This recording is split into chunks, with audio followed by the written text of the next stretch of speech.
You, the men and women of the CIA, are the eyes and ears of the free world. You are the tripwire. CIA is a state-sponsored terrorist association. You don't look at people as human beings. They're nothing but pieces on the chessboard. Secrecy in this work is essential. Achievements and triumphs can seldom be advertised. Shortcomings and failures often are advertised. No one really knows all the things that CIA does. They pretty much have carte blanche, and they have an enormous amount of money.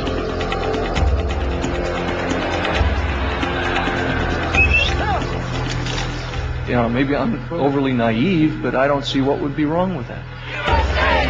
We need more intelligence, not less. We must not diminish our intelligence. The CIA is not really an intelligence agency. It's a covert action agency.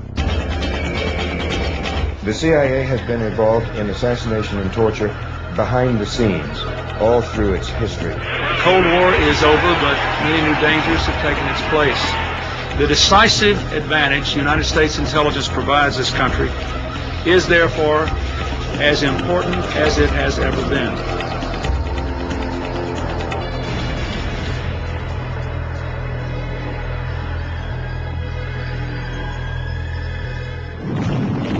December 1941. The attack on Pearl Harbor sinks the Pacific Fleet. Military intelligence is in shambles. The dawn attack becomes the crucible on which the modern spy culture is born. Into the breach stepped a new generation of American soldiers, the spies and covert warriors of the Office of Strategic Services. They battled the Japanese and Germans behind the lines in an underworld of sabotage and psychological warfare. They trained and fought with local guerrillas in unknown jungles with only one guiding command: don't get caught. Come closer. I want to talk to you again. I have a more astonishing tale to tell, almost incredible.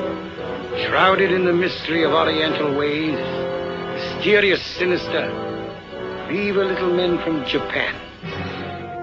It was a simpler time when the nation's enemies were clear.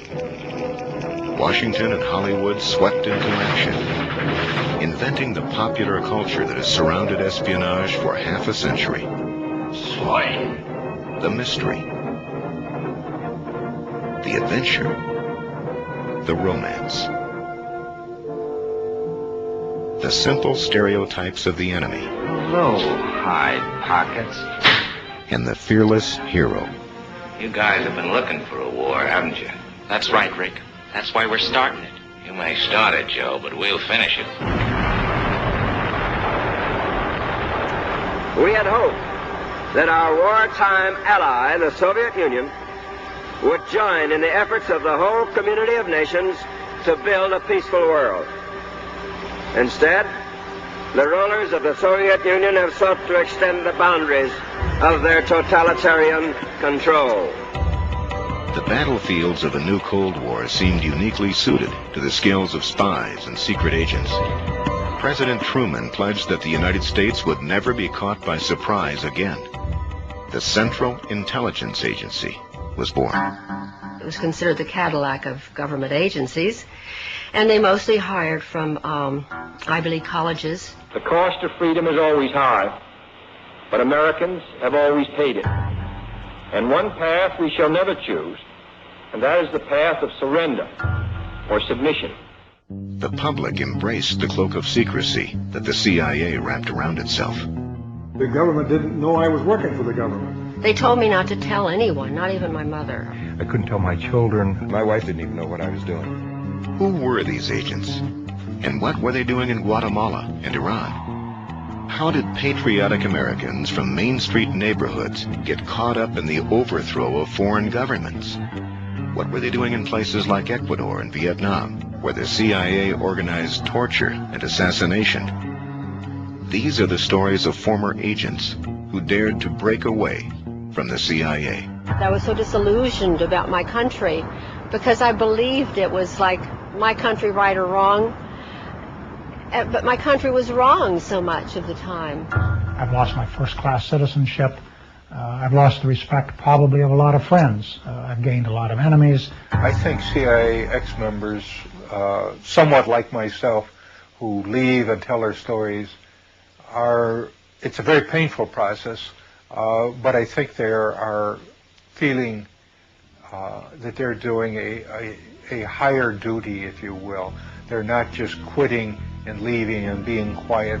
They're quitting and expressing their conscience. Here is something that we've done that is terrible, and here's something that must be stopped.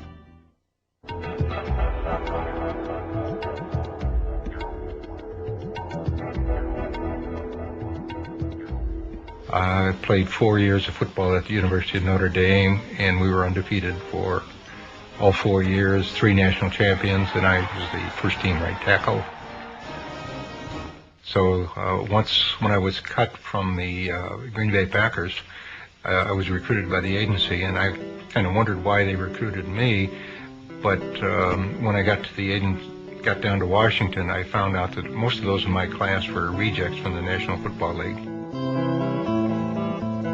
I went to an interview at the Chicago courthouse by a man who didn't identify himself or the agency that he was recruiting for, and he said that what I would be doing would be involved in fighting communism. 800 million people, 1/3 of mankind, exist under communist tyranny without the God-given rights of freedom and human dignity. Of course, at that particular period in 1952, this was so much a part of our everyday life. And I said, yes, I very much wanted to be a part of it, very proud to be a part of it. My career in the agency began in 1952, and I stayed in the agency through 1977. In the entire 25 years, I was in the Directorate of Operations, or also known as the Dirty Tricks Department. My second tour in Thailand was probably the most important, where I was assigned to work with the provincial police, which is a 50,000-man national police force, in developing an effort to counter the growing insurgency and to gather intelligence on that insurgency. And the program there was to interview or interrogate everyone in the village over the age of, say, 12. And in the process, we found out that the Thai Communist Party was much larger, much more active, much more effective than had ever been reported before. My initial reports received glowing commendations from everyone. And then all of a sudden, the program was shut down and I was sent home, and I couldn't understand this. I know now why they didn't want this information to be reported. Because if they acknowledged that the Communist Party in Thailand consisted of thousands of organized villagers, then they would have to have told the same truths about the communist movement in Vietnam, when the strength there of the communist movement was in the millions. And if we had ever admitted that, there would have been only one solution to what was going on in Vietnam, is to shut down the war and come home. We could not win. Men of the 101st Airborne Division land in Cam Ranh Bay. Intelligence on Vietnam was doctored to support the ongoing war there, and I could see that the situation in doctoring intelligence was universal. Now these reinforcements head for where the action is supposed to be. For according to current policy, the emphasis is to be on direct combat rather than on advisory duty. Wherever the agency had a covert action role or a policy role to implement, its intelligence was distorted, shaped, created to support that policy. It was, in many, many cases, it was nothing but fiction. I think the worst thing I was involved in was the Phoenix operation in Vietnam, a countrywide assassination program. I was part of it. This was a program started by the CIA, funded by the CIA, recruiting people for the operation, training them to go out and kill or capture the Viet Cong. I came to realize later that we were shooting fish in a barrel, that most of the Vietnamese supported the other side and we were the intruders, and the Vietnamese were fighting for their own liberation from foreign domination. I went out to Vietnam to help save Vietnam for democracy. And when I saw photographs of the children bombed and napalmed and burned by operations, this caused for me a tremendous trauma. And I, for a number of months, contemplated suicide as my only out. This, of course, was never. I finally got over that effort and thought, well, what I should do with my knowledge is try to bring this knowledge to the American people, so that there won't be further Vietnams, there won't be further abuses. And since that time, I've dedicated my life to exposing the agency. The CIA called him an analyst with few peers. Well, upon leaving the CIA, this man wrote a book about it called Deadly Deceits. And now he has compiled a one-of-a-kind database resource on the subject called CIA Base. Please, a big welcome for Ralph McGehee. I feel that I am doing what I should be doing, and in that sense I'm happy. I am not happy in the sense that no amount of criticism of the agency, no amount of revelation of its dirty deeds, no amount of exposure of the weaknesses of the agency has weakened the CIA. But I do feel that at some point all of this is going to be impact on the awareness of the American people, and at that time there will be an attack on the CIA. I considered myself a good spy. I would be given a name of a student or a professor or a teaching assistant, and I would try to develop a relationship with this person and try to get them to say to me statements concerning the U.S. involvement in Vietnam and Southeast Asia. I was to infiltrate student groups to get copies of propaganda, meeting times, protest posters, this kind of thing. Your friendly spy on campus. The excitement initially came when I was offered the job and told that I was very special, and that played to my patriotism, my ego, my manhood, the whole thing. It was 30 years ago, almost this month, that I was a senior on the Iowa State University campus, ready to get my aerospace engineering degree, and wondering what I was going to do in light of the nation's deepening involvement in the quagmire of Vietnam. There were anti-war demonstrations on college campuses and in cities from Los Angeles to Washington. Draft card burnings became common, and the chant of "Hell no, we won't go" was the theme of the protest generation. It was then that the CIA appeared on campus, and they began their largest illegal domestic operation in history, called C.I.A. The FBI and Hoover thought U.S. college student demonstration against the Vietnam War was being manipulated and funded from abroad. President Johnson didn't believe it, so he actually authorized the CIA to start an illegal covert operation inside the country. And I became the eyes and ears of the CIA on the Iowa State University campus. Iowa State University. The opportunities are here. I initiated files on students of my own interest, even without the CIA's knowledge. There was this young lady who caught my eye on campus, and I tried to date her, and she refused. So I initiated a file on her, and that was personally for my own benefit. I did that for my senior year, and on graduation, I thought my responsibilities at the agency would end when I went to work for McDonnell Douglas in St. Louis. But it didn't work out that way, and eventually I was assigned to Canada. I did that for my senior year, and on graduation, I thought my responsibilities at the agency would end when I went to work for McDonnell Douglas in St. Louis. But it didn't work out that way, and eventually I was assigned to Canada, posing as a anti-Vietnam War engineer. The agency knew that Fidel had gone around the island and built all these small dams. He actually wanted 2 growing seasons a year. Needed somebody to seed the clouds so it would rain and he could store the water.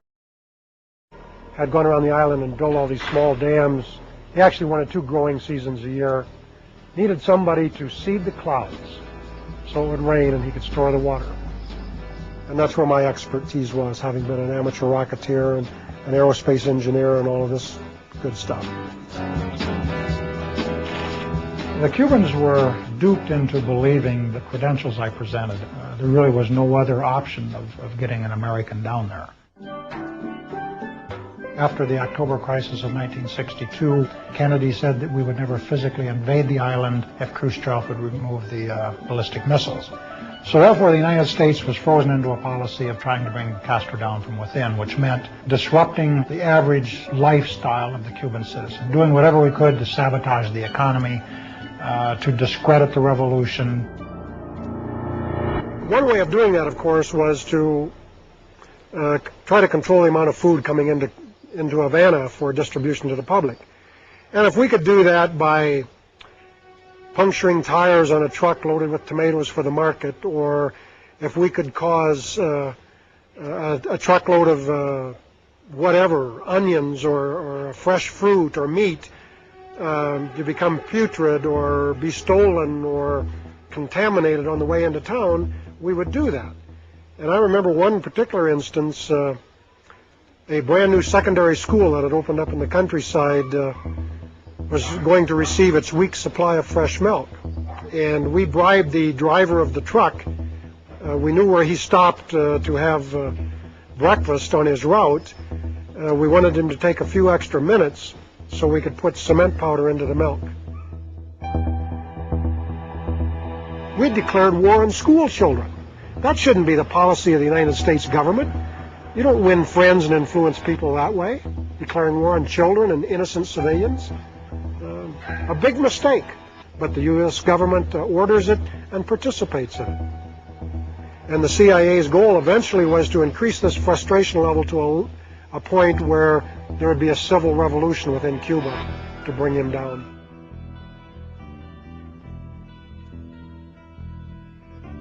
I think from almost the outset I had reservations about what I was doing in Cuba. And that's because, just in general, I didn't enjoy harming people. And I didn't know the Cubans at the time, so I would rationalize myself that, well, this was in the best interests of my country. But as I got to know the Cuban people personally, and ended up getting married to a Cuban, I started to change my attitude toward them very quickly. I think the most frightening thing that ever happened to me in Havana was when the Cuban counterintelligence people actually decided they had enough, and they came to my house and detained me. And eventually I was arrested and accused of espionage, even given a fake firing squad. And in spite of all the training I'd had and all the instruction I'd had that you don't get shot, you may be tried, there'll be a lot of publicity, you may even be imprisoned for a while, but eventually you'll be released and exchanged. You forget that when you're actually facing those rifle barrels and you're in a foreign country with no diplomatic mission and nobody there to speak for you. Your knees tremble and you lose bladder control. Very scary. Now, hindsight is something I think we all enjoy, and I just wish we could switch it around and use it as foresight. But in hindsight, yeah, if I could go back and change things, I'd have to go back 30 years to 1965 in my senior year and refuse the offer that was made to me by the CIA and take my chances with the draft and have pursued my engineering career. It certainly would have been a better life than what I had. I wouldn't have the memories that I have of the things that I've done to people and countries, and all of it in the name of the United States and under its flag. For many years, I didn't even tell my friends I worked for CIA because I was embarrassed. It's colored my life. It always will. It's like a shadow that falls over my life all the time. I still, if I say anything against them, I turn around wondering if I'm being followed.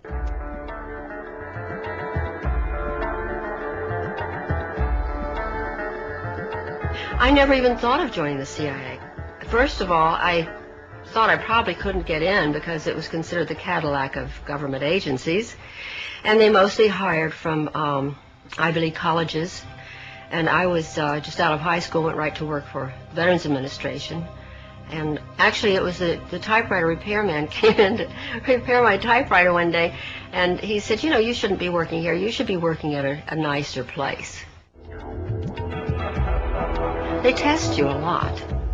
Huge testing. I mean, when you put into this personnel pool, there are probably 2 or 3 weeks of tests where it's all day long, every single day. And there are IQ tests, there are personality tests. The questions that bothered me the most was when I took the polygraph test. And in the polygraph test, they ask you such incredibly personal questions. For instance, they asked me if I was a virgin. And I was 18. And I thought, what business is it of theirs whether I am or not? And I was rather embarrassed to tell them that I was, because I don't think any of my girlfriends were. I was raised very strict. There were very few women at CIA who were other than secretaries. It was very sexist. It was the male establishment, the white male establishment. I asked a couple of times why it was that there were no blacks there and why there were no gay people there, although they didn't call them gays in that time. In those days, I think they called them queers in those days. And they said because homosexuals could not be cleared because they could be blackmailed. They said that blacks couldn't be cleared because blacks just weren't, they were just still too primitive. They just weren't usually smart enough. And they didn't have the kind of background that white people had. I mean, I didn't think that much at the time because it was like sort of standard operating procedure. But when I think about it now, I'm really quite shocked how you probably would never get a job if you were black. I was assigned as a secretary in the audio surveillance division. There were experts on listening devices and hidden microphones and that sort of thing. I did also very often help the operatives get the documents that they needed. Once in a while, I'd have to make a quick trip to the State Department to pick up their passports. And sometimes, if we couldn't get the passports in time, then I'd have to go over to Graphic Arts Reproduction Division so that they could forge one for them. Most of them were artists in there, but they were recruited from prisons because they were forgers, and they were master forgers. They were people who knew how to forge money, and they forged all kinds of things. That's how they made their living. And so the FBI would arrest them, and then the CIA would come and spring them. Then I went to technical services, where I was in charge of finding documents that you don't find in libraries, like where you put explosives on a bridge. Where's the best place to put an explosive on a bridge, and what kind of explosive do you have to get that goes underwater without destroying its effectiveness.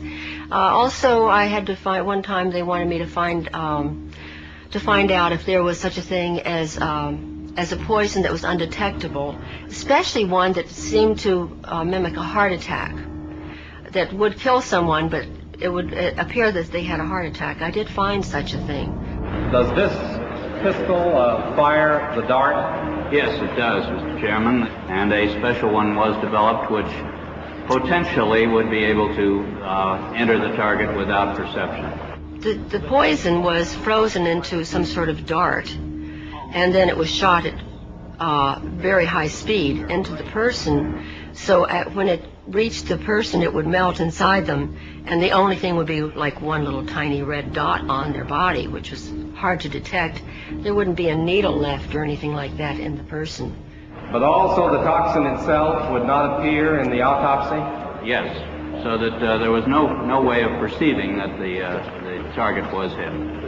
I think the first time that I seriously questioned anything that was more than, I just couldn't take it anymore, was when I came across this document.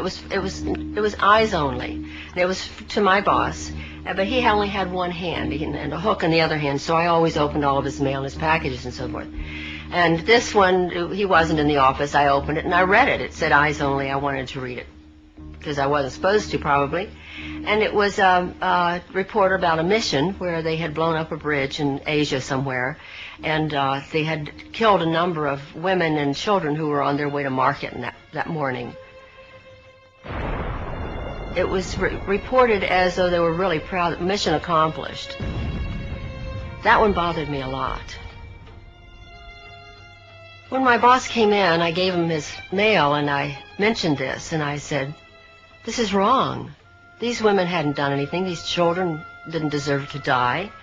Why did we do that?" And he said, that's the fortunes of war. And I said, "But we're not at war.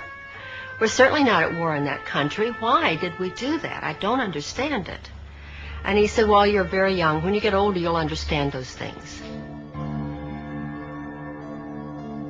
I think probably all of us became addicted to the danger, to the intrigue.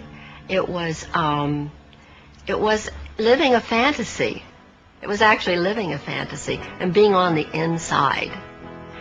And it was very hard to leave, even though I felt that they did wrong, and I would never, ever work for an agency like that now, because I realized that it wasn't because I was a child or I was so young. It was because it was wrong. But at the time, it was really exciting. After that, there was no other job I could have ever again in my life that would be that exciting. I knew that. During this period in Ecuador, I got involved in all these different types of operations. I was running around here, running around there, working with the police intelligence and military intelligence, falsifying documents as provocations to get people landed in jail, running a surveillance team, which was a team that would follow people around in the streets. They had radio communications with vans. It was very exciting at first. And you had, at 25, 26, 27 years old, you had this sense of power, which is intoxicating, really, for such a young person.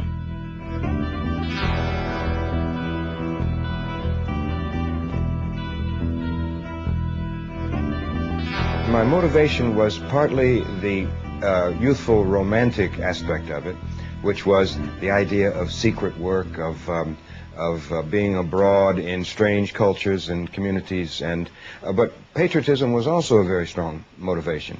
It was a period in which we still had to do compulsory military service, and the draft was breathing down my neck, and I had to do it one way or another. And the C.I.A.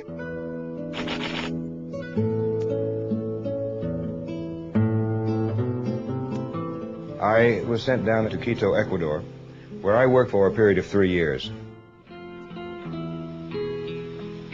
Poverty breeds anger and despair. Anger and despair are ingredients of violence, of lawlessness, of revolt. And our job was to squelch or impede the influence of the Cuban Revolution throughout Latin America, because the Cuban Revolution had such an impact in Latin America. And in practically every Latin American country, there were people who went into armed struggle at that period to emulate the Cubans, hoping that they too could overthrow the traditional ruling power structure in their countries, in which very few families controlled the land and the wealth, and that meant that a very large proportion of the population was marginalized. They didn't count. Here, as in so many other places on this troubled earth, can be seen the conditions that give rise to conflict, to riot and revolution. Here can be found the familiar challenges that threaten the future of us all. We are here. When I was working in Uruguay, it was a complicated period. The trade unions and students were out in the streets all the time, and there was a state of siege imposed. And we wanted to stop these lightning demonstrations, which were making our police look bad. And so one of the leaders of these squads of the Communist Party was Oscar Bonaudi. And I had him arrested. It was supposed to be simply preventive detention. But on that Sunday morning, I knew he was under arrest, and I didn't know what was happening, but we were sitting in the room as the chief of police was reading a document I had written to attribute all this violence and unrest and strikes to the Soviets. It was false, but it was very credible the way I'd written it. And then these sounds began to come through the walls, and it was a low moaning sound, and I wondered to myself as it got louder and louder, and the chief was embarrassed, whether it was the guy whose name I had given. And he told me the story that yes, it was Bonaudi, and that one of the most sadistic of the high-level police officers had ordered his interrogation.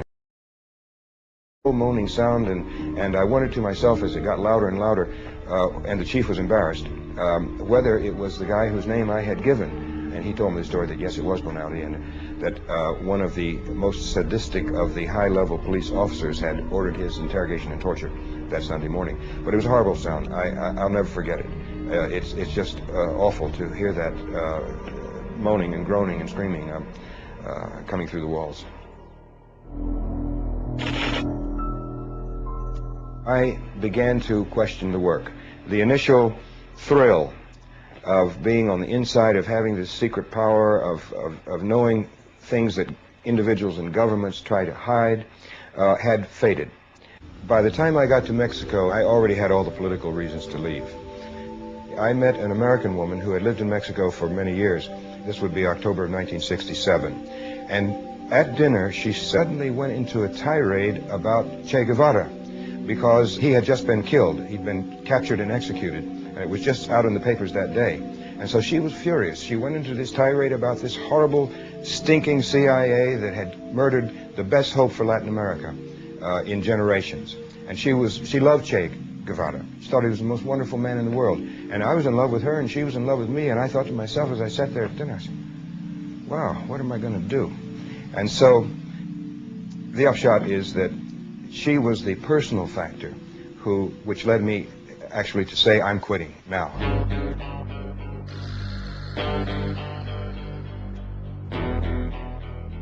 The case against the CIA has always lacked information on how precisely its officers set about their covert action. Philip Agee, now living in Cornwall, was such an officer, and his diary, to be published by Penguin in the next few weeks, gives his version of what life is really like inside the agency. He names every officer and agent he's ever met, and describes the CIA man's work in daily detail. Why should I be delicate with them? I don't expect any quarter in return, because this is part of the conflict that's going on in the world right now. The CIA is enforcing American economic exploitation, and people are dying, and people are starving because of this system. In actual fact, what had happened is Henry Kissinger had intervened secretly with the British government to force them or pressure them to deport me and to cause me all these problems, because not only was I deported from Great Britain, but that was followed by a kidnapping and deportation by force from France, plus Holland and Italy and Germany and Norway would not let me in. And so over a 2-year period, they were constantly pressuring these governments, which had no provocation from me at all. So they tried very hard during a period of time in the 1970s to stop my work, but I just continued, got on with my life, and achieved stability in Germany. And now, in the last 7 or 8 years, I've been coming frequently to the United States, and I think I've been in practically every nook and cranny of the country at hundreds of meetings, political rallies, and university lectures over these last 8 years. When I was a kid, the American flag was something absolutely marvelous. Whenever the American flag went by in a parade, we took our hats off, put our hands over our hearts, and we really felt it, because this is the symbol of the United States and the way the United States should behave. We have to have something like that in order to hold ourselves together.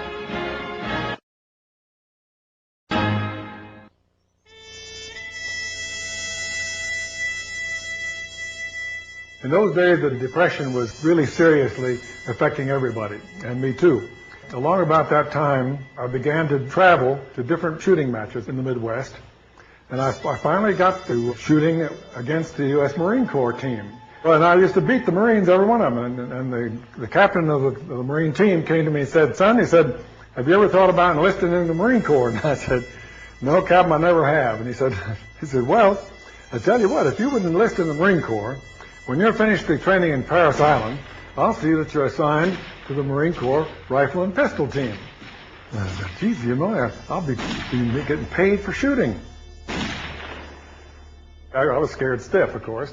And we went up there and went in the Commandant of the Marine Corps' office. So he said, "This young man is a specialist in marksmanship training, and we would like to commission him in the Marine Corps." I said, "Commission? Oh, my God." He says, "We've never done anything like that before. Commission man from civilian life." He said, "Well, sir, I think this is the time to do it." He scratched his head. He said, "I think you're right. Young man, you're a second lieutenant in the Marine Corps." I said, "Oh, my God, this is terrible." I went through World War II as an officer of the Marine Corps, came back, and one night the doorbell rang, and I went, here's a nattily dressed man in his nice suit and a snap-brim hat, and he said, "May I come in?" And I said, "Well, I think you better identify yourself. Who are you?" "Well," he said, "I know who you are, and you've been recommended very highly to our organization." I said, "What's your organization?" "Well, I'm not at liberty to tell you what the organization is." And I said, "This is crazy." So he said, "Well, come on in." He was a little guy, and I thought I could handle him pretty well. And they said, you have been accepted in our organization, and we want you to go to Central America." And I said, "What? Central America? Come on." So that's how it happened. And then I joined this group that went to Central America, and I found out that I was supposed to be in charge of overthrowing a government in Central America. And, you know, it doesn't sound right. And I said, "Well, what's the government?" "Well, we don't want to go into it too deeply here yet." I said, "Well, I think maybe better forget the whole thing." "Oh, no, it's not very important." So finally, he did let out that we were going to overthrow the government of Guatemala. Well, now, I had been to Guatemala before, several years before that, because I was a member of the U.S. Olympic team, and we were requested to go down and help organize the games, the Central American Caribbean Games. Doves are released, living symbols of the peace and friendship among the 22 nations represented. So I knew people down there. I knew this gentleman by the name of Arbenz, and the CIA was going to have me overthrow these friends of mine. Well, they explained to me that this is extremely important to the security of the United States. When they pull that, you know there's something wrong, because the United States is so secure and nobody's ever going to do anything to it. Anyway, so I said, "Well, okay, I'll do it." And we organized a group of dissident Guatemalans, armed them and trained them minimally, and sent them off up to overthrow the government. Fighting ends in Guatemala. These rebel troops, backed by air power, have compelled the ousting of Guatemala's pro-communist regime and have won a ceasefire from government forces. That red rule in Guatemala is over is grimly symbolized by the determination of the insurgents themselves and by this effigy of ex-President Arbenz, who fled the country. The sign reads, "Go back to Russia." You know, there were some people during the Arbenz regime that said that there was a question as to whether it was truly a communist regime and as to whether it was controlled by Moscow. We have here the proof that there was no question whatever. There was no doubt at all. Russia controlled all the communists here in Guatemala, sir. In other words, the Arbenz regime was not a Guatemalan government. It was a foreign government controlled by foreigners. That's it, sir. Well, what happened was that they went up there and caused great bloodshed and great damage, which has never been corrected even to this day. That started the whole thing in Guatemala, and what we're having all this trouble today.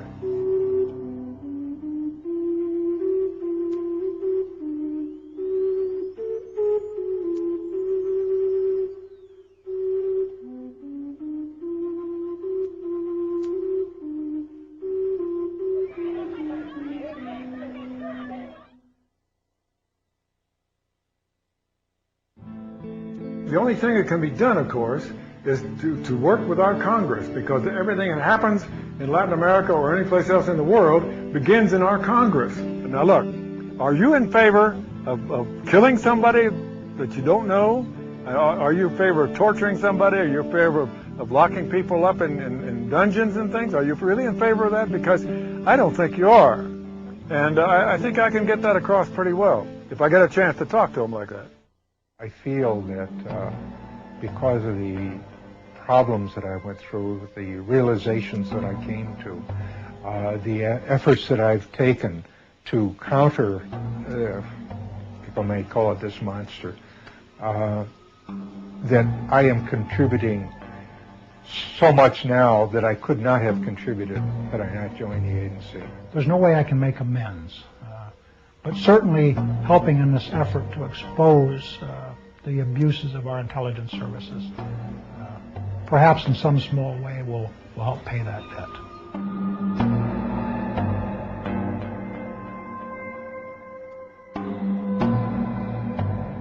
In an organization that celebrates loyalty and secrecy, the public confessions of these former agents have been hard to swallow. But as revelations of the agency's failures and deceit pile up, the courage to speak out has spread from one agent to another. Promise that I will do as much as I can for peace in Latin America. Thank you very much.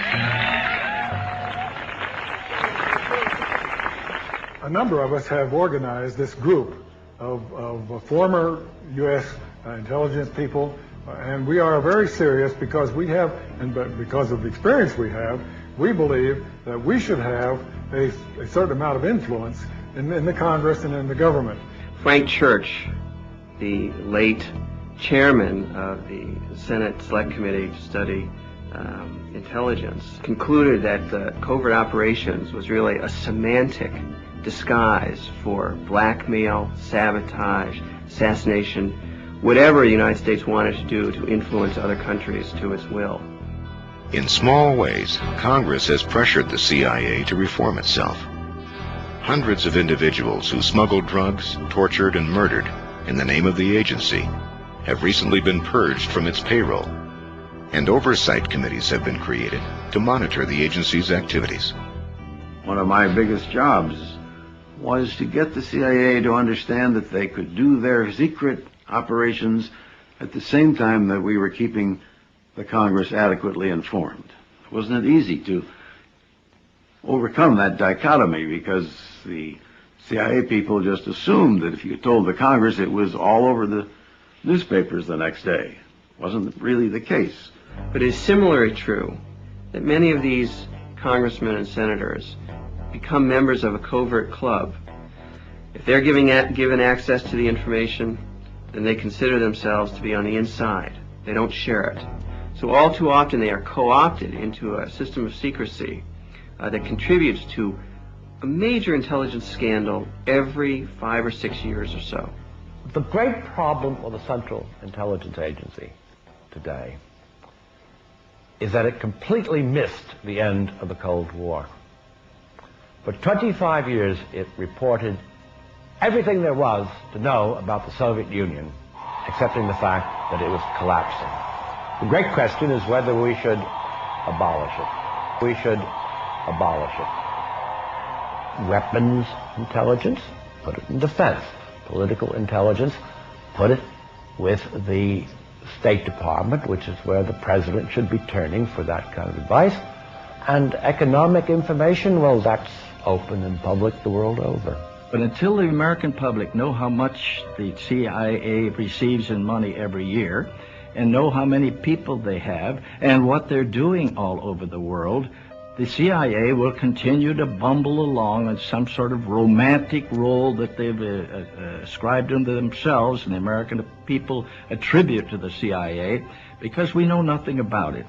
I believe that what is happening right now is that there is more and more information about CIA coming out, with freedom of information and some of the things that have been released declassified.